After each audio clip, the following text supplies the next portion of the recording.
کے اہل بیت سے بھی محبت کرتا ہے۔ حضور کے اہل بیت کون ہیں؟ اس بات کو یاد رکھیے کہ حضور صلی اللہ علیہ وسلم کی ازواج مطہرات، امہات المؤمنین، نبی کی بیویاں اور مومنوں کی مائیں، وہ ساری کی ساری حضور کے اہل بیت ہیں۔ حضور کی جتنی اولاد اور آپ کی جتنی بیٹیاں ہیں وہ ساری کی ساری حضور کے اہل بیت ہیں۔ اسی طرح حضور صلی اللہ علیہ وسلم کی بیٹیوں کی آگے جو اولاد اور نسل چلی ہے، قیامت تک جو اولاد اور نسل چلے گی، یہ سارے کے سارے اہل بیت اور حضور کے گھر کے افراد میں شمار ہوں گے۔ تو اس لیے حضور کی بیویوں سے محبت کا تعلق رکھنا یہ بھی ہمارے ایمان کا تقاضا۔ حضور صلی اللہ علیہ وسلم کی اولاد اور آپ کی بیٹیوں سے محبت کا تعلق رکھنا یہ بھی ہمارے ایمان کا تقاضا۔ حضور صلی اللہ علیہ وسلم کے دامادوں سے محبت رکھنا یہ بھی ہمارے ایمان کا تقاضا۔ حضور صلی اللہ علیہ وسلم کے باقی عزیز رشتہ دار، ان سے محبت رکھنا یہ بھی ہمارے ایمان کا تقاضا، اور قیامت تک آنے والی حضور صلی اللہ علیہ وسلم کی بیٹیوں کی اولاد، نواسے در نواسے قیامت تک جو سلسلہ چلے گا، جو حضور کے اس خاندان سے منسوب ہو کے سید زادہ یا سید زادی کہلائے گا، ان سب سے محبت رکھنا یہ ہمارے ایمان کا تقاضا ہے۔ مومن ہونے کی شان یہی ہے کہ اہل بیت سے بھی محبت رکھی جائے۔ حضور سرور کائنات صلی اللہ علیہ وسلم کا فرمان ہے، یا ایھا الناس، اے لوگو، میں تمہارے اندر دو چیزیں چھوڑ کے جا رہا ہوں، میرے بعد دو چیزوں کو مضبوطی سے پکڑ لینا، اور جب تک تم انہیں مضبوطی سے پکڑو گے تم گمراہ نہیں ہوگے، سیدھے راستے سے بھٹکو گے نہیں۔ ایک فرمایا کتاب اللہ، اللہ کی کتاب قرآن مجید تمہارے اندر چھوڑ کے جا رہا ہوں، جب تک تم اس قرآن کو مضبوطی سے پکڑے رکھو گے تم گمراہ نہیں ہوگے۔ دوسرا فرمایا اطرتی اہل بیتی، دوسرا میں اپنی اولاد، اپنے اہل بیت اور اپنے خاندان کے لوگ وہ تمہارے اندر چھوڑ کے جا رہا ہوں، جب تک تم میرے اہل بیت سے محبت رکھو گے اور ان کے نقش قدم پر چلو گے اور ان کی تعلیمات پر عمل کرو گے، تم کبھی بھی سیدھے راستے سے گمراہ نہیں ہو سکو گے۔ ایک موقع پر حضور صلی اللہ علیہ وسلم نے ارشاد فرمایا، لوگو یاد رکھو میرے اہل بیت کی مثال ایسے ہے جیسے حضرت نوح علیہ السلام کی کشتی۔ حضرت نوح علیہ السلام کے زمانے میں اللہ کے حکم سے نوح علیہ السلام نے ایک کشتی بنائی، اور اس کشتی کے اندر اہل ایمان کو سوار کیا گیا۔ جو اس کشتی میں سوار ہو گیا وہ ہلاک ہونے سے، برباد ہونے سے، تباہ ہونے سے بچ گیا، اور جو اس کشتی میں سوار نہیں ہوا، چاہے وہ اپنے گھر میں تھا تب بھی ہلاک ہوا، اگر وہ کسی پہاڑ پہ چڑھا تب بھی ہلاک ہوا، اگر اس نے کسی غار میں پناہ لی تب بھی ہلاک ہوا، اگر کسی درخت کی چوٹی پہ چڑھا تب بھی ہلاک ہوا۔ جو کشتی میں سوار نہیں ہو سکا، اس نے کیسی بھی بچنے کی کوشش کی، کسی صورت میں وہ ہلاکت اور بربادی سے بچ نہیں سکا۔ حضور صلی اللہ علیہ وسلم نے فرمایا، میرے اہل بیت کی مثال بھی اسی کشتی کی طرح ہے جو میرے اہل بیت کی محبت والی کشتی میں سوار ہو گیا، اور جس نے میرے اہل بیت کی محبت کو اپنے دل اور سینے کے اندر جگہ دے دی وہ ہلاکت اور بربادی اور تباہی سے بچ جائے گا، اور جس نے میرے اہل بیت کی محبت کو دل سے نکال دیا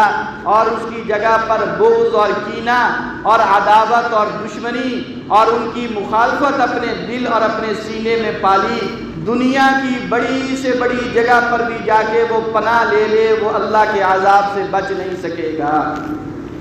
تو حضور صلی اللہ علیہ وسلم نے اپنے اہل بیت کی عظمت اور ان کی فضیلت اور ان سے محبت کرنا اس کو ایمان کا حصہ بتایا۔ قرآن کریم میں اللہ تبارک و تعالیٰ ارشاد فرماتے ہیں، وَمَن يُعَظِّمْ شَعَائِرَ اللَّهِ فَإِنَّهَا مِن تَقْوَى الْقُلُوبِ، لوگوں جو شعائر اللہ کی تعظیم کرتا ہے، جو اللہ کی خاص خاص نشانیوں کی عزت کرتا ہے، ان کا احترام کرتا ہے، وہ متقی ہے، ان کے دلوں میں تقوی ہے، یہ لوگ حقیقت کے اعتبار سے کامیاب ہیں۔ امام نووی رحمۃ اللہ تعالی علیہ جیسے محدث اور جلیل القدر فقیہ، انہوں نے اہل بیت کی عظمت اور ان کی فضیلت پر ایک کتاب لکھی اور قرآن کریم کی یہی آیت کریمہ اٹھا کے انہوں نے اپنی کتاب کے اندر درج کی، اور حضرات اہل بیت کی محبت کو سمجھانے کے لیے انہوں نے بتایا کہ اللہ تبارک و تعالیٰ فرما رہے ہیں وَمَن يُعَظِّمْ شَعَائِرَ اللَّهِ، جو اللہ کی خاص خاص نشانیوں اور خاص خاص علامات کی عزت اور عظمت اور ان کا احترام کرتا ہے، وہ حقیقت کے اعتبار سے تقوی کے اعلیٰ درجے پر فائز ہے۔ تو اس آیت کریمہ کی روشنی میں بیان کیا کہ جس طرح مسجد کا احترام ضروری، بیت اللہ کا احترام ضروری، مسجد نبوی کا احترام ضروری، شعائر اللہ میں سے اللہ کی کتاب قرآن کریم کا احترام ضروری، ان الصفا والمروہ من شعائر اللہ، مکہ مکرمہ کی دو پہاڑیاں صفا اور مروہ جہاں پر حاجی سعی کرتے ہیں اور چکر لگاتے ہیں، یہ بھی شعائر اللہ میں سے، ان کا احترام ضروری۔ جس طرح داڑھی کا احترام ضروری، پگڑی کا احترام ضروری، ٹوپی کا احترام ضروری، اذان شعائر اللہ میں سے ہے، اس کا احترام ضروری۔ مسجد کے مینار یہ اسلام کی عظمت کے بلندی کے شاہکار ہیں، شعائر اللہ میں سے ہیں، ان کا احترام ضروری۔ جس طرح ان ساری چیزوں کا احترام ضروری ہے، حضرت امام نووی فرماتے ہیں اسی طرح حضور کے اہل بیت کا احترام بھی اسی طرح ضروری ہے۔ اگر کوئی بندہ اہل بیت سے محبت نہیں کرتا یا ان کا احترام نہیں کرتا یا ان کی عزت نہیں کرتا یا ان کی محبت کو اپنے دل میں جگہ نہیں دیتا، ایسے ہے جیسے اس نے اللہ کی خاص علامات کی بے توقیری اور بے عظمتی کی ہے۔ اس لیے اہل بیت کی محبت یہ اہل ایمان کا تقاضا ہے۔ حضور علیہ السلام نے سکھائی ہے، بلکہ آپ علیہ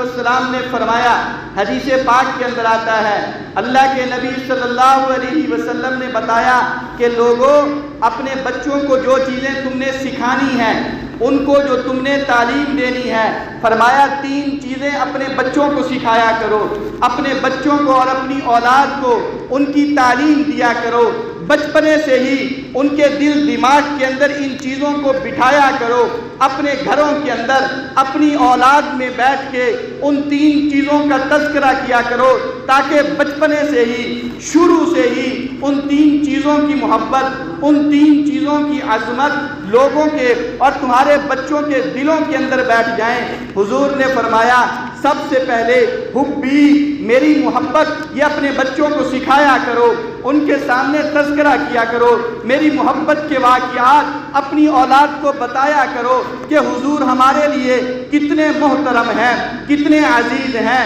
ہمارے کتنے محبوب ہیں۔ اپنی اولاد کے سامنے، اپنے گھر میں میری محبت کا تذکرہ کرو۔ دوسرے نمبر پر فرمایا حب اہل بیتی، میرے اہل بیت کی محبت اپنے بچوں کو سکھایا کرو، اپنے بچوں کو بتایا کرو کہ حضور کے رشتہ داروں سے، آپ کے خاندان سے، آپ کی اولاد سے، آپ سے تعلق رکھنے والوں سے محبت کیسے کرنی ہے، اور ان محبتوں کے واقعات اپنے بچوں کو گھروں میں بتایا کرو، تاکہ انہیں پتہ چلے کہ جس طرح حضور سے محبت ضروری، اسی طرح حضور کے اہل بیت سے محبت بھی ضروری۔ تیسرے نمبر پر فرمایا وَتَعْلِيمُ الْقُرْآنِ، اپنے بچوں کو قرآن کریم کی تعلیم بھی دیا کرو۔ تو اس حدیث پاک میں حضور نے 3 چیزوں کا ذکر کیا۔ سب سے پہلے اپنی محبت کا تذکرہ کیا، پھر اپنے اہل بیت کی محبت کا تذکرہ کیا، پھر اس کے بعد تیسرے نمبر پر قرآن کریم کی تعلیم کا تذکرہ کیا۔ تو پتہ چلا کہ جس طرح بچوں کو قرآن پڑھانا ضروری ہے، بچوں کو قرآن کی تعلیم دینا ضروری ہے، بچوں کو قرآن سکھانا ضروری ہے، اسی طرح حضور اور حضور کے اہل بیت کی محبت کے واقعات بچوں کو بتانا اور ان کو سکھانا یہ بھی ضروری ہے، یہ بھی ہمارے ایمان کا حصہ ہے۔ تو اس لیے اس بات پر ہمیں فخر ہونا چاہیے کہ اللہ تبارک و تعالیٰ نے ہماری نسبت ان لوگوں کے ساتھ قائم کی ہے، ہماری نسبت اس جماعت کے ساتھ قائم کی ہے جو اہل بیت سے محبت رکھنے والے ہیں اور ان کے احترام کو اپنے دل دماغ میں جگہ دینے والے ہیں۔ امت کے ہر طبقات نے ہر دور میں اہل بیت کے ساتھ اپنی محبت کا اظہار کیا ہے، ہر زمانے میں اپنی محبت کا اظہار کیا ہے اور عجیب عجیب انداز سے محبت کا اظہار کیا۔ سیدنا ابو بکر صدیق رضی اللہ تعالی عنہ ایک مرتبہ نماز پڑھا کے مسجد سے باہر نکلے،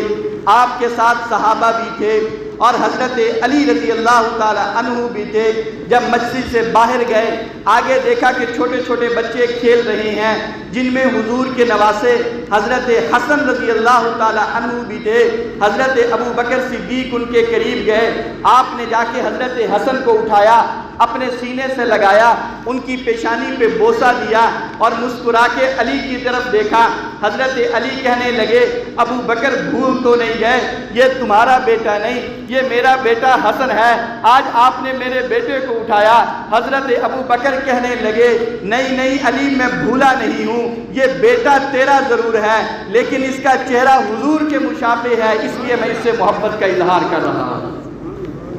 سیدنا فاروق اعظم رضی اللہ تعالیٰ عنہ کا زمانہ،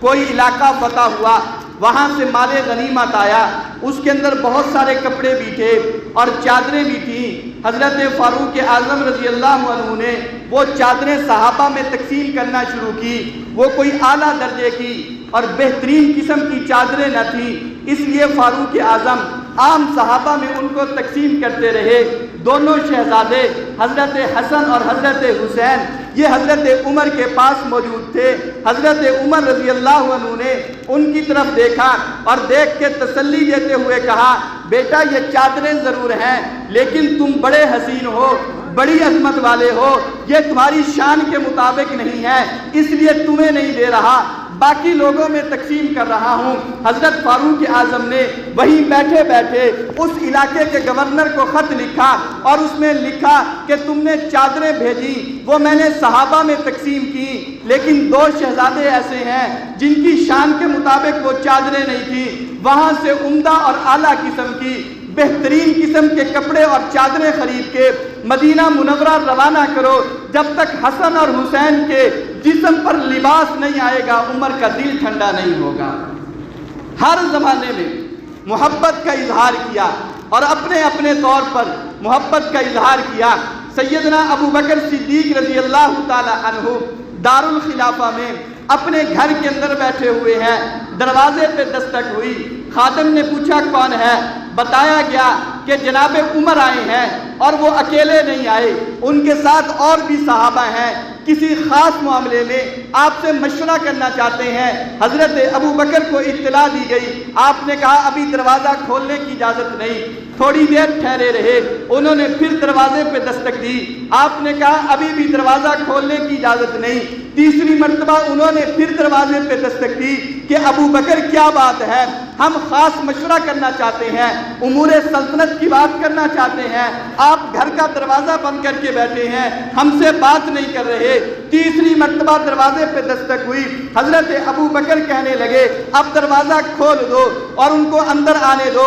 آنے کی اجازت ہے۔ دروازہ کھولا گیا، وہ اندر تشریف لائے، آتے ہی فاروق اعظم نے بڑے جلال کی کیفیت میں کہا امیر المومنین خیر تو ہے، آج ہمارے لیے آپ نے دروازہ کھولنے میں اتنی تاخیر کیوں کی؟ حضرت ابو بکر کہنے لگے بات یہ ہے حضور کے خاندان کے چھوٹے چھوٹے بچے آج میرے مہمان بنے ہوئے تھے، میں نے ان کے سامنے کھانے پینے کی چیزیں رکھی ہوئی تھی اور وہ کھانا کھا رہے تھے، جب دروازے پہ دستک ہوئی اور مجھے بتایا گیا کہ دیگر صحابہ بھی ملاقات کے لیے آئے ہیں، میں نے کہا دروازہ بند کر دو کیونکہ وہ آئیں گے، ان کے ساتھ کھانے میں شریک ہو جائیں گے، مجھے اچھا نہیں لگے گا کہ جو کھانا میں نے حضور کے اہل بیت اور خاندان کے افراد کے لیے بنایا ہے اس میں کوئی دوسرا شریک ہو، ابو بکر اس کو پسند نہیں کرتا، اس لیے میں نے تمہارے لیے دروازہ نہیں کھولا ہے۔ اس طرح محبت کا اظہار کیا۔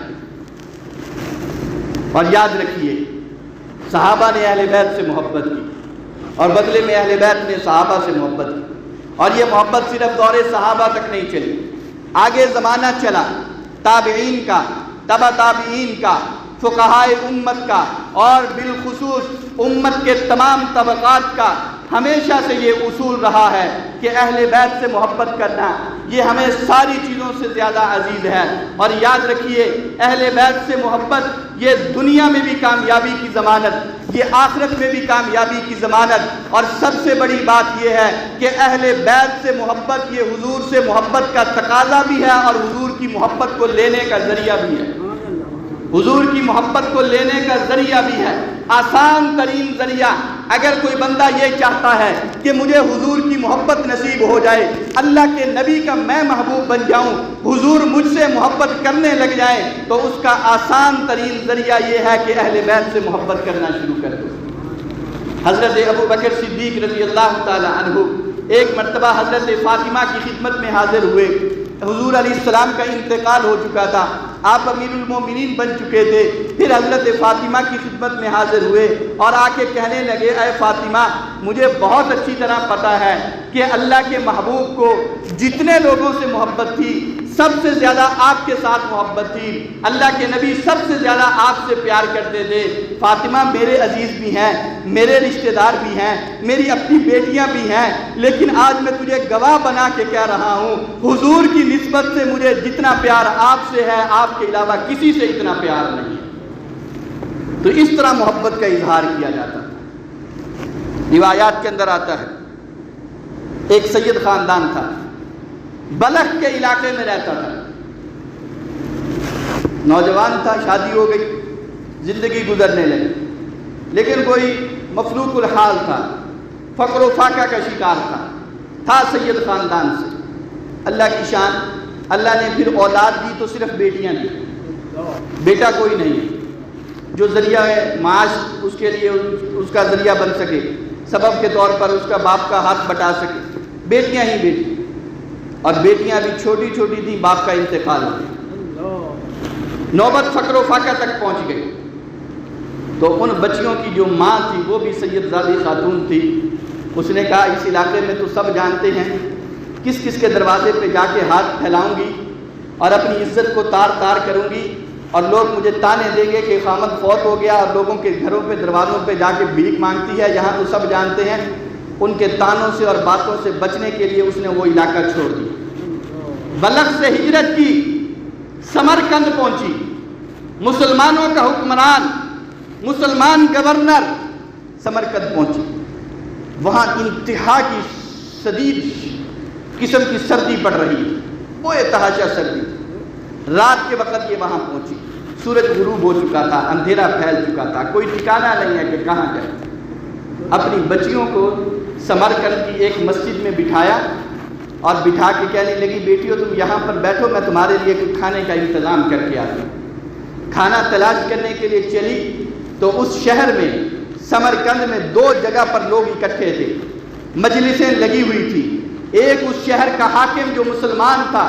اس کی مجلس سجی ہوئی تھی اور اس کے پاس لوگ بیٹھے تھے اور گپ شپ ہو رہی تھی، اور ایک مجوسی تھا جو اس شہر کا بہت بڑا تاجر تھا، اس کے پاس بھی لوگ جمع تھے، وہ غیر مسلم تھا، اس کی مجلس بھی سجی ہوئی تھی۔ یہ عورت نے دونوں مجلسوں کو دیکھا کہ ایک مجوسی اور غیر مسلم کی مجلس ہے، ایک سمرقند کا جو گورنر ہے مسلمان ہے اس کی مجلس ہے۔ اس نے کہا، غیر مسلم کے پاس کیا جانا، مسلمان کے دروازے پہ جاتی ہوں، یقیناً وہ میری کچھ نہ کچھ مدد کرے گا۔ یہ رات کے اس پہر میں اس مسلمان گورنر کے پاس پہنچی جو اپنی مجلس میں بیٹھا ہوا اپنے دوستوں اور مشیروں کے ساتھ گپ شپ میں مصروف تھا۔ سائڈ پہ کھڑے ہو کے اس نے فریاد کی اور اس کو کہنے لگی کہ میں سید زادی ہوں، میرا خامند فوت ہو چکا ہے، چھوٹی چھوٹی بچیوں کا ساتھ ہے، ہم بلخ سے ہجرت کر کے اس وقت سمرقند میں پہنچے ہیں، انتہا کی سردی ہے، میں اپنی بچیوں کو مسجد میں بٹھا کے آئی ہوں،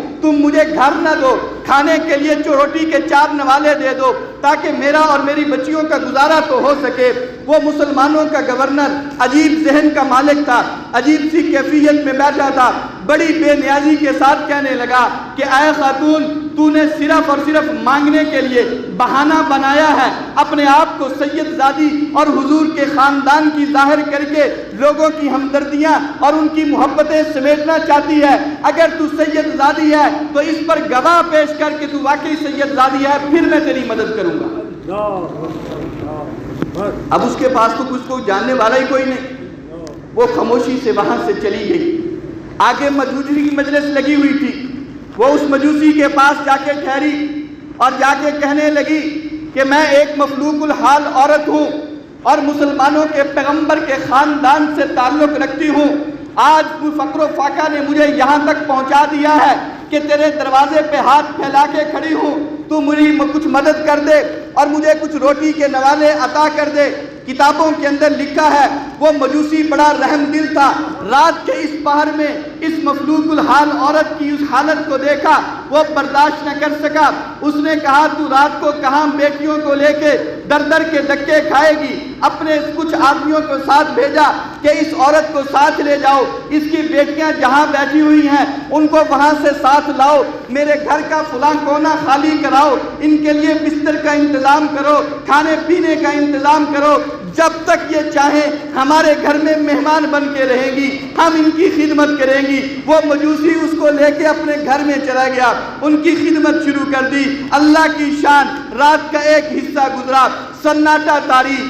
رات کے وقت لوگ سارے کے سارے نیند کی آغوش میں ہیں۔ شہر کا حاکم اور گورنر جیسے ہی وہ سویا، اللہ کے محبوب پیغمبر کی خواب میں زیارت ہو جاتی ہے۔ حضور علیہ السلام جنت میں چہل قدمی کر رہے ہیں، چلتے چلتے اللہ کے محبوب پیغمبر ایک محل کے سامنے کھڑے ہو جاتے ہیں۔ یہ گورنر اپنے خواب میں حضور کو دیکھ بھی رہا ہے، جنت کا نظارہ بھی کر رہا ہے، اس محل کو اپنی آنکھوں کے سامنے بھی دیکھ رہا ہے۔ حضور نے پلٹ کے اس کی طرف متوجہ ہو کے کہا کہ او سمرقند کے گورنر، تو پتا ہے تجھے کہ یہ محل کس کا ہے؟ وہ کہنے لگا مجھے پتا نہیں، آپ بتا دیجئے یہ کس کو ملے گا؟ حضور نے فرمایا میری امت میں سے ایک اہل ایمان گھرانہ ہے، اس کو یہ محل نصیب ہوگا۔ وہ کہنے لگا میں بھی مومن ہوں، مسلمان ہوں، میرے گھر کے سارے افراد مسلمان ہیں، آپ یہ میرے نام کر دیجئے۔ آپ نے فرمایا نہیں نہیں، یہ کسی اور کو ملے گا۔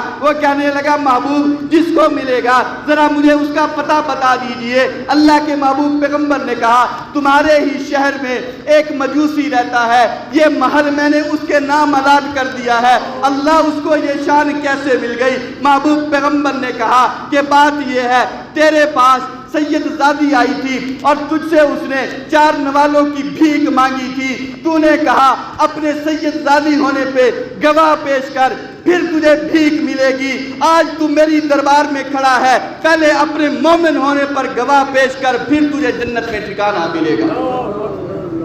یہ کہنے کی دیر تھی، پسینے چھوٹ گئے، پریشان ہو گیا، خوف کے ساتھ گھبرا کے اٹھ کے بیٹھ گیا۔ اسی وقت اپنے خدام کو ساتھ لیا، اس مجوسی کے دروازے پہ پہنچا، دروازے پہ دستک دی، مجوسی کو اٹھایا، اس کو کہنے لگا کہ مجھے پتا چلا ہے کہ ایک گھرانہ ہے جو تیرے پاس مہمان بن کے آیا ہے۔ اس نے کہا ہاں مہمان بن کے آیا ہے۔ یہ گورنر کہتا ہے میں واپس لینے کے لیے آیا ہوں، وہ میرے حوالے کر دے۔ اس نے کہا نہیں نہیں، یہ نہیں ہو سکتا ہے، جو تو دیکھ کے آیا ہے میں تو اس سے بھی بہت آگے دیکھ چکا ہوں۔ رات کو ہم اس وقت تک سوئے نہیں تھے جب تک ہم نے اس گھرانے کی برکتوں کو دیکھ کے ان کے ہاتھ پر اسلام قبول نہیں کر لیا تھا۔ ابھی ابھی جب تو نے دروازے پہ دستک دی میں تو خواب دیکھ رہا تھا، ہمارے نبی میرے خواب کے اندر آئے، انہوں نے مجھے جنت کا محل دکھایا، تیرے ساتھ جو گفتگو ہوئی وہ میں سن بھی رہا تھا، میں دیکھ بھی رہا تھا۔ تجھے وہاں سے بھگانے کے بعد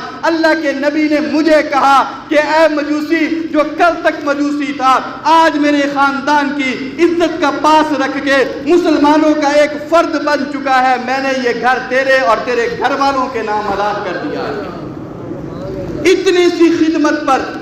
اللہ تبارک و تعالیٰ نے ایمان کی توفیق بھی دی، حضور کی خواب میں زیارت بھی کرائی، اور جنت کے اندر محل جو ہے وہ بھی انہیں ایک رات میں دکھا دیا۔ یہ خاندان نبوت کے ساتھ محبت اور عقیدت پر جو انعامات ملتے ہیں اس کی ایک ہلکی سی جھلک ہے کہ جب انسان حضور کے اہل بیت سے محبت کرے اللہ کتنی بڑی بڑی عزتوں سے نواز دیا کرتے ہیں۔ اس سے بھی بڑھ کے عجیب واقعہ، احمد بن حسیب رحمۃ اللہ تعالی علیہ، بڑا جلیل القدر نام ہے، خلیفہ متوکل باللہ کے زمانے کا یہ آدمی ہے۔ وہ کہتا ہے کہ ایک دن میں اپنے دفتر میں تھا، مجھے پیغام ملا کہ خلیفہ کی بیوی جس کا نام شجاع، اس نے خاص مجھے طلب کیا ہے، مجھ سے کوئی بات کرنا چاہتی ہے۔ کہتے میں اس کے پاس چلا گیا۔ جب میں پہنچا اس نے 1000 دینار کی ایک تھیلی مجھے دی اور کہا احمد یہ خاص طور پر جو غریب مسکین بالکل محتاج ہے نا، یہ ان میں تقسیم کر لی، اور یاد رکھنا جس کو تو کچھ دے نا اس کا نام پتہ ایڈریس وہ لکھ لینا اور لا کے مجھے دینا، کل کلا اگر ہمارے پاس اور بھی کچھ ہوا تو ہم خود بخود ان تک پہنچاتے رہیں۔ کہتے میں نے وہ تھیلی اٹھائی، آ گیا، میں نے اپنے خاص دوستوں سے مشورہ کیا کہ اس طرح یہ تھیلی آئی ہے اور میں نے اس کا حساب بھی دینا ہے کہ میں نے کس کو کتنا دیا ہے، اور اگر میں نے کسی غیر مستحق کو دے دیا تو بادشاہ کی بیوی ہے، بادشاہ کو پتہ چل گیا تو میری تو گردن بھی اڑ سکتی ہے، اتنی بڑی ذمہ داری ہے، اس لیے خاص جو فقیر مسکین بالکل محتاج قسم کے لوگ ہیں نا ان کے نام مجھے بتائیں۔ کہا ان لوگ جو ساتھی تھے وہ جن کو جانتے تھے انہوں نے کچھ نام مجھے بتائے،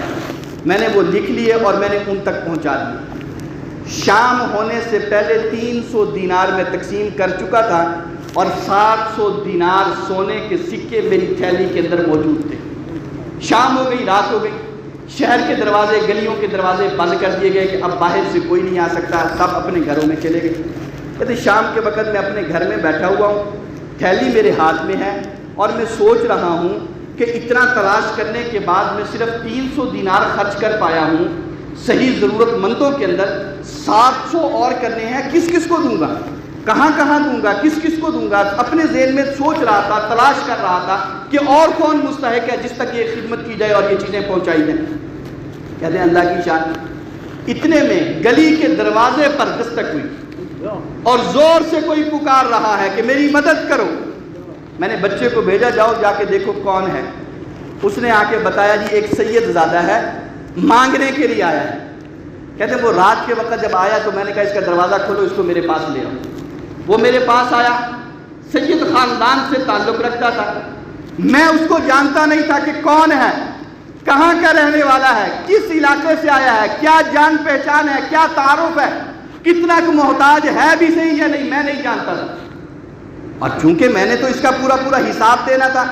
اس لیے میں ڈرا کہ میں اگر اس میں سے 1 روپیہ بھی ایسے خرچ کر دوں کہ کل کو جس کا میں حساب نہ دے سکوں تو پھر میرا کیا بنے گا۔ کہتے میں نے بہت سوچا، بالآخر چونکہ وہ اس وقت آ گیا تھا نا، صرف ٹالنے کے لیے، بھگانے کے لیے، جس طرح ہمارے ہم 1 دینار تھیلی میں سے نکال کے دے دیا، 1 دینار۔ اب وہ 1 دینار سے اس کا کچھ بننے والا نہیں تھا۔ احمد کہتے ہیں میری بیوی پاس بیٹھی تھی، وہ مجھے کہنے لگی آپ کیا کر رہے ہو، آپ کو کچھ خیال نہیں آتا۔ اس نے کیا تعارف کروایا ہے، وہ کہتا ہے میں سید زادہ ہوں، سید خاندان سے تعلق رکھتا ہوں اور آپ نے اس کو 1 دینار دیا۔ میرا مشورہ مانے آپ ساری تھیلی اس کو دے دیں، 700 کے 700 دینار اس کو دے دیں۔ پتہ نہیں وہ کتنا محتاج ہوگا جو رات کے وقت مانگنے کے لیے نکلا ہے اور ہر ایک کے دروازے پہ نہیں گیا، صرف تیرے دروازے پہ آیا ہے۔ سید خاندان کی عزت کی لاج رکھو،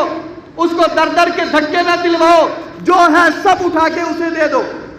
میں نے کہا بھلی مانس بات تو نے بڑی اچھی کی ہے، لیکن کل کو جب میں اس کا حساب دوں گا تو میرا کیا بنے گا۔ اس خاتون کی زبان سے ایک جملہ نکلا، اس نے کہا ہم اس پر نہیں، اس کے نانا پر اعتماد کر رہے ہیں، وہ ہمیں کبھی رسوا نہیں ہونے دے گا، وہ کبھی ہمیں رسوا نہیں ہونے دے گا، ہم نے اس کے پر اعتماد کیا ہے۔ کہتے اس کی بات میرے دل کو لگی، میں نے وہ تھیلی اٹھائی، ساری کی ساری اس کے حوالے کر دی، وہ لے کے چلا گیا۔ ابھی رات کا کچھ حصہ گزرا تھا، میں کروٹیں بدل رہا تھا، مجھے نیند نہیں آ رہی تھی کہ کل میں نے شاہی محل میں جانا ہے، 1000 اشرفیوں کا میں نے حساب دینا ہے، 300 کا حساب تو لکھا ہوا ہے۔ ایک ایسا آدمی جس کا کوئی تعارف نہیں ہے، اس کو 700 دینار دیے ہیں۔ اگر مجھ سے پوچھ لیا گیا کس بیہیو پہ دیے تھے، کس بنیاد پہ دیے تھے، میرا کیا جواب ہوگا؟ کہتے میں بڑا پریشان، بڑا گھبرایا ہوا، کروٹیں بدل رہا ہوں، مجھے نیند نہیں آ رہی۔ اتنے میں میرے دروازے پہ دستک ہو گئی اور کہنے والے نے باہر سے کھڑے ہو کے کہا، احمد ابھی اور اسی وقت تمہارا بلوایا آیا ہے اور تمہیں وزیر اعظم ہاؤس میں بلایا گیا ہے، خود خلیفہ نے پیغام بھیجا ہے، ابھی سارے کام چھوڑ کے آؤ اور آ کے میری بات سنو۔ کہتے میرے تو پیروں کے نیچے سے زمین نکل گئی، فوراً وہ آدمی میرے ذہن میں آیا کہ وہ تھیلی لے کے یہاں سے گیا ہوگا، باہر جا کے اس نے کسی کو سارا ماجرا بتا دیا ہوگا کہ بغیر کسی تحقیق کے جناب احمد نے مجھے 700 دینار دے دیے ہیں، بات چلتی چلتی خلیفہ تک پہنچ چکی ہوگی، ابھی کہ ابھی میرا حساب ہوا چاہتا ہے، اب تو میری گردن اڑا دی جائے گی۔ کہتے میں پسینے میں شرابور ان فوجیوں کے ساتھ میں چلتا ہوا محل کے دروازے پہ پہنچا۔ جیسے ہی دروازے پہ پہنچا، وہاں کا جو خاص آدمی تھا وہ میرے پاس آیا، اس نے کہا کہیں کسی کے پاس نہیں جانا، سیدھا جو ہے جو وزیر اعظم کی بیوی ہے، جو شجاع نامی عورت، وہ انہوں نے آپ کو طلب کیا ہے، آپ سیدھے اس کے کمرے میں جائیں اور جا کے اس کی بات سنیں۔ کہتے میں اس کے کمرے میں گیا، پردے کے پیچھے سے مجھ سے بات کرنے لگی، اس کی زبان سے پہلا جملہ یہی نکلا کہ احمد کے حساب دو، اور کہنے لگی حساب 1000 دینار، 1000 دینار کا حساب۔ پھر اس نے کہا نہیں بلکہ 700 دینار کا حساب۔ کہا اس نے یہ کہا تھا، اس کی ہچکی بند گئی، رونا شروع کر دیا، چیخنے لگی۔ میں نے سمجھ لیا کہ لگتا یہ ہے میرا راز فاش ہو چکا ہے، اب اس کو خلیفہ کی طرف سے یہ حکم آ چکا ہے کہ چونکہ میں نے بغیر تحقیق کے وہ پیسہ خرچ کیا ہے، لہذا میری گردن اڑائی جائے گی، اور یہ میرے اوپر رحم اور شفقت کی وجہ سے رو رہی ہے کہ میری وجہ سے ایک آدمی کو آج سولی پہ چڑھا دیا جائے گا۔ کہا وہ رونے لگی، روتے روتے اس نے پھر کہا 1000 دینار کا حساب، نہیں 700 دینار کا حساب۔ پھر رونے لگ گئی، اس کی ہچکی بند گئی۔ پھر اس نے تیسری مرتبہ کہا 1000 دینار کا حساب۔ پھر کہنے لگی نہیں بلکہ 700 دینار کا حساب۔ کچھ اس کی طبیعت سنبھلی، مجھے کہنے لگی حساب پیش کرو، جو دینار دیے تھے تو نے کہاں کہاں خرچ کیے؟ وہ کہنے لگے میں بالکل صحیح بات بتانا شروع کر دی کہ 300 دینار اس طریقے کے مطابق خرچ کیے، 700 بچے تھے۔ اس طرح میں نے اپنی بیوی کے کہنے پر میں نے جو ہے ایک سید زادے کی زبان پر اعتماد کر کے اس کو دے دیے ہیں، بس یہ کہنے کی دیر تھی۔ اس کی آنکھوں میں آنسو آ گئے، رونا شروع کر دیا۔ اس نے کہا احمد میں تیرا کیسے شکر ادا کروں، تو کتنا بڑا کام کر کے آیا ہے، میں اپنے لفظوں میں بیان نہیں کر سکتی۔ تجھے پتہ بھی ہے آج رات جب میں سوئی، اسی سید زادے کا نانا میرے خواب میں آ گیا، اللہ کے محبوب پیغمبر کی زیارت ہو گئی۔ حضور علیہ السلام نے 3 جملے کہے، اللہ کے نبی نے کہا جزاک اللہ خیرا، اے اللہ کی بندی اللہ تجھے بہترین بدلہ عطا کرے، جزا احمد بن حسیب خیرا، اللہ احمد بن حسیب کو بھی بہترین بدلہ عطا کرے، وجزا من مالہ، اس کے گھر والوں میں جو اس کی بیوی ہے اللہ اس کی بیوی کو بھی بہترین بدلہ عطا کرے کہ تم تینوں لوگوں نے آج مل کے میرے خاندان کے ایک مصیبت زدہ آدمی کی مصیبت کو دور کر دیا۔ اللہ کے نبی نے تینوں کا شکریہ ادا کیا۔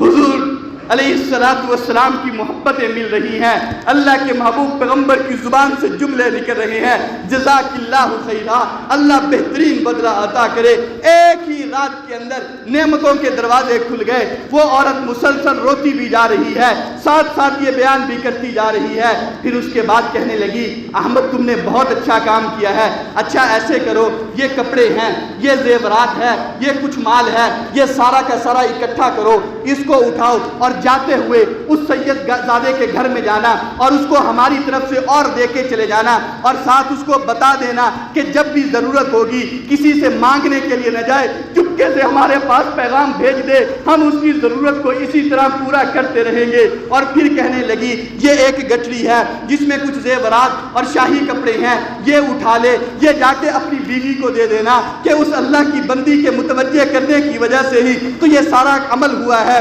اور پھر اس نے کچھ دینار اور اشرفیاں وہ مجھے بھی دی کہ یہ تو لے لے، یہ تیرا انعام ہے۔ حضرت احمد بن حسیب کہتے ہیں میں رات کے وقت اٹھا، میرے کندھے پہ بہت بڑا بوجھ تھا، میں اسی طرح چلتے ہوئے اس سید زادے کے دروازے پہ گیا اور جا کے دروازے پہ دستک دی۔ جیسے ہی میں نے دروازے پہ دستک دی، اس نوجوان نے دروازہ کھولا اور کھولتے ہی اس نے جو پہلی بات کہی وہ کہنے لگا جو ہمارا سامان لے کے آئے ہو وہ مجھے دے دو، جو ہمارے لیے لے کے آئے ہو وہ دے دو۔ کہتے میں حیران کہ یہ کیا معاملہ ہے، یہ کیا ماجرا ہو رہا ہے، حیران پہ حیران ہو رہا ہوں۔ بھائی تجھے کیسے پتا چل گیا کہ میں تیرے لیے کچھ لے کے آ رہا ہوں؟ انہوں نے کہا بات یہ ہے کہ جس وقت میں تیرے پاس سے واپس آیا، آتے ہوئے میں نے کچھ چیزیں خریدیں، اپنے گھر میں لایا، میری بیوی جو میری چچا زاد بہن بھی ہے میں نے سب کچھ لا کے اس کے سامنے رکھا۔ اس نے کہا نوجوان آپ میرے سر کے تاج ہیں، ہم اس وقت تک ان چیزوں کو استعمال نہیں کریں گے، آپ ایسا کریں پہلے وضو کریں اور 2 رکعت نفل پڑھ کے اللہ کا شکر ادا کریں کہ اللہ نے ہمیں یہ چیزیں کھانے کے لیے دی ہیں، کئی وقتوں سے ہمارا فاقہ چل رہا تھا۔ کہا ہم نے نفل پڑھے، اللہ کا شکر ادا کیا، اس کے بعد کھانا کھایا، کھانا کھا کے ہم سوئی تھے کہ نانا جان کی خواب میں زیارت ہو گئی۔ اللہ کے محبوب پیغمبر کہنے لگے کہ میرے بیٹو پریشان ہونے کی ضرورت نہیں ہے، جس نے بھی تم پر احسان کیا ہے میں نے ان کا شکریہ خود ادا کر دیا ہے۔ قد شکرتہم، میں نے خود ان کا شکریہ ادا کیا ہے، تمہیں پریشان ہونے کی ضرورت نہیں۔ اچھا وہ تمہارے لیے اور بھی کچھ لائیں گے، تم وہ بھی قبول کر لینا۔ ہمارے نانا نے ہمیں پہلے خواب میں بتا دیا ہے کہ تم ہمارے لیے کچھ لے کے آؤ گے، اس لیے جو کچھ لائے ہو وہ ہمیں دے دو، ہم آپ کو زیادہ تکلیف میں نہیں ڈالتے۔ کہتے میں وہاں سے واپس نکلا، ان کا سامان ان کے حوالے کیا، اپنے گھر کی طرف آیا۔ میری بیوی کی تو عجیب حالت تھی، جب سے میں نکلا تھا اس نے تو مصلی بچھایا ہوا، سر سجدے میں ڈالا ہوا اور رو رہی تھی کہ میرے کہنے کی وجہ سے پتہ نہیں میرے خاوند پر کیا مصیبت آ گئی ہوگی، اس کا کیا بنے گا، وہ کیسے حساب دے رہا ہوگا۔ کہتے جیسے میں گھر میں داخل ہوا میں نے اس کو آواز دی اور اس نے اپنی نماز کو مختصر کیا، دعا مانگی، میری طرف متوجہ ہوئی، کہنے لگی کیا بنا؟ میں نے زیورات اور وہ کپڑے اور وہ جو سامان شاہی مجھے ملا تھا میں نے وہ سارا اس کے حوالے کیا۔ میں نے کہا اللہ کی بندی تیری ایک بہترین مشورے اور صلاح کی وجہ سے اللہ نے مجھے بھی سرخرو کیا، تجھے بھی سرخرو کیا ہے، اور اس کے ساتھ ساتھ اللہ نے بادشاہ کی بیوی کو بھی سرخرو کر دیا۔ تو خاندان نبوت،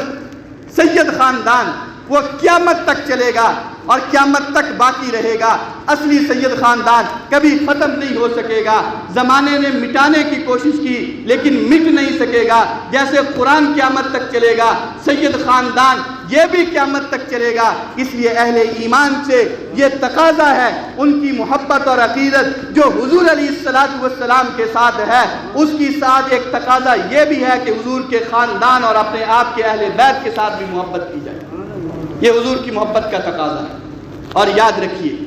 ہمارا تعلق اہل و سنت والجماعت علماء دیوبند کے ساتھ ہے، ہمیں اس پر شکر ادا کرنا چاہیے، اس پر ہمیں شکر ادا کرنا چاہیے کہ اللہ نے ہمیں ان لوگوں کی نسبت دی جن کا ایمان بھی صحیح، جن کا نظریہ بھی صحیح، جن کا عقیدہ بھی صحیح اور جن کی سوچ بھی صحیح اور جن کا طرز عمل بھی صحیح۔ ورنہ پتہ نہیں اگر ہماری نسبت ان لوگوں کے ساتھ نہ ہوتی تو کہاں کہاں گمراہی کے دھکے کھا رہے ہوتے۔ امت کے اندر ایسے طبقات پیدا ہوئے کہ انہوں نے صحابہ سے محبت کی، اہل بیت کو پیچھے چھوڑ دیا، اہل بیت سے محبت کا دم بھرا، صحابہ کو پیچھے چھوڑ دیا۔ اہل و سنت والجماعت وہ ہیں کہ جن کو اللہ نے صحابہ کی محبت بھی دی ہے، اہل بیت کی محبت بھی دی ہے۔ ان سے محبت کرنا یہ بھی ہمارے ایمان کا حصہ، ان سے محبت کرنا یہ بھی ہمارے ایمان کا حصہ۔ ہمارے ایمان کی تکمیل نہیں ہو سکتی جب تک ہم صحابہ سے محبت نہ کریں، ہمارے ایمان کی تکمیل نہیں ہو سکتی جب تک ہم اہل بیت سے محبت نہ کریں۔ یہی تو وجہ ہے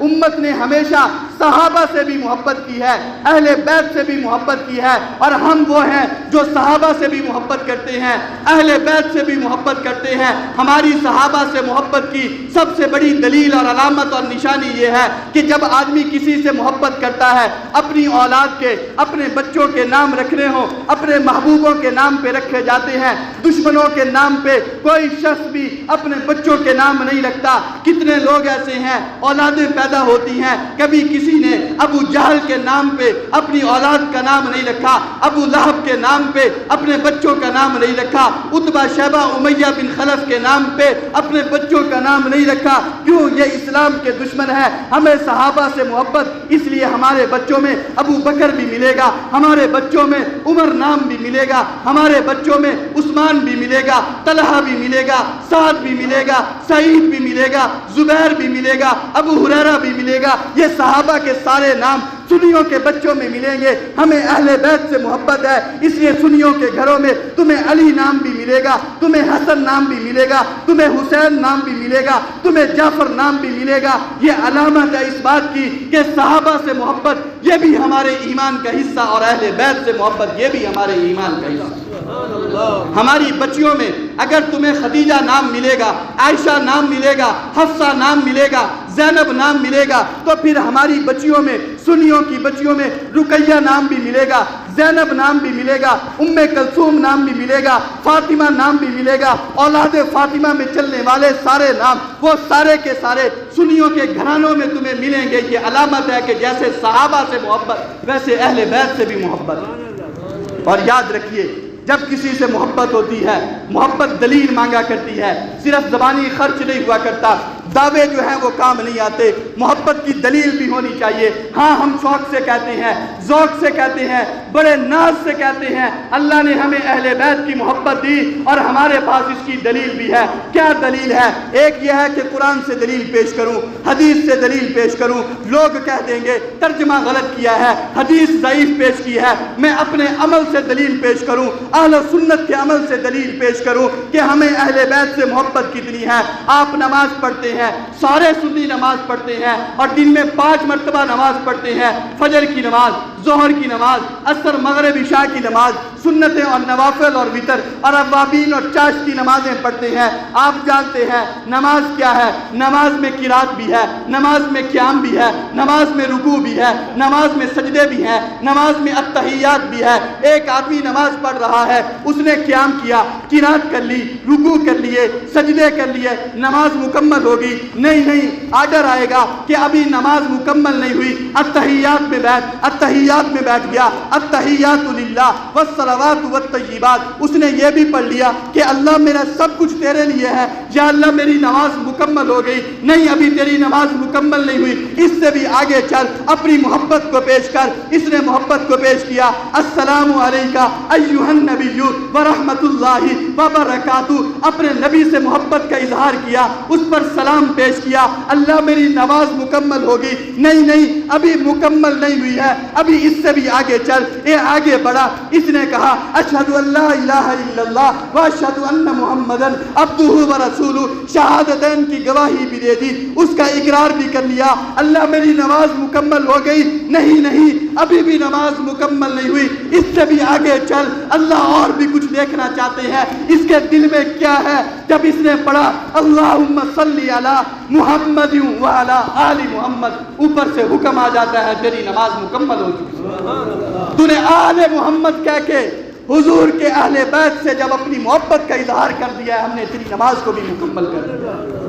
تو ہماری نماز سجدوں پہ مکمل نہیں ہوتی،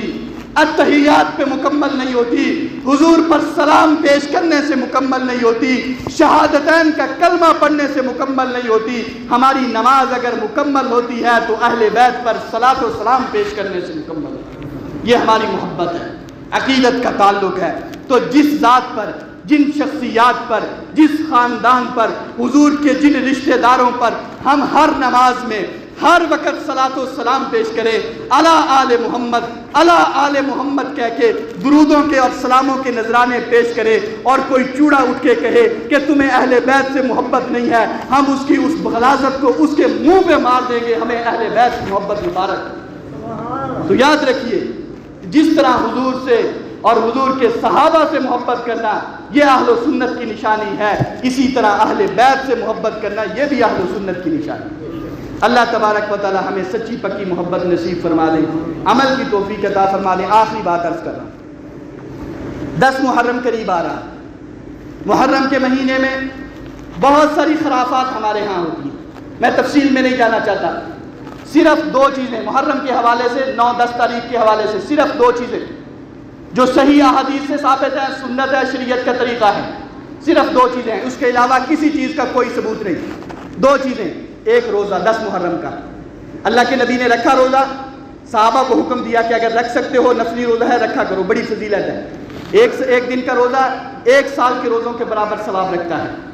فضیلت ہے۔ لیکن اس میں اتنا ضرور بتایا گیا ہے کہ جب 10 محرم کا روزہ رکھنا ہے تو 1 نہیں 2 روزے رکھو، 10 کے ساتھ 9 کا روزہ رکھ لو، اگر 9 کا روزہ کسی وجہ سے نہیں رکھ سکے تو 10 کا روزہ رکھا، بعد میں 11 کا رکھو، یہ سنت ہے، حضور نے بتایا ہے، اللہ کے نبی نے کہا ہے کہ میں نے روزہ حضور نے رکھا بھی اور رکھنے کی ترغیب دی، یہ چیز احادیث سے ثابت ہے۔ دوسری چیز، حضور علیہ السلام نے فرمایا 10 محرم کے دن اپنے اہل و عیال پر، اپنے گھر کے افراد پر کھانے پینے میں وسعت کرو،